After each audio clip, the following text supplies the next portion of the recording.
উপরে দোতলার ছাদ ঢালাইয়ের পর কলমের কাজ শুরু হয়েছে।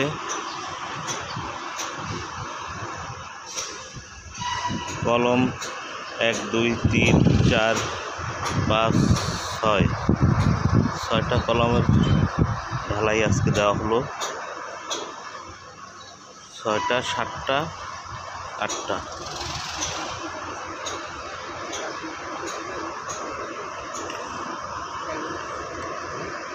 ইঞ্জিনিয়ার সাহেব, আপনার এই ছাদের কলমের কাজ শেষ হতে আর কতদিন লাগবে?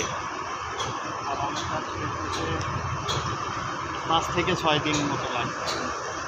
আর 5-6 দিন লাগবে।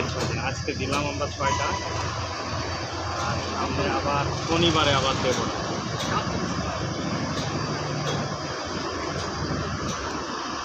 যাই হোক, আলহামদুলিল্লাহ,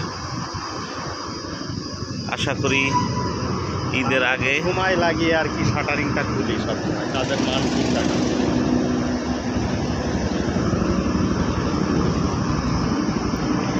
আশা করি ঈদের আগে সম্পূর্ণ কলমের কাজ শেষ হয়ে যাবে। আল্লাহ ভরসা, দেখা যাক। সবাই আমাদের জন্য দোয়া করবেন। আসসালামু আলাইকুম।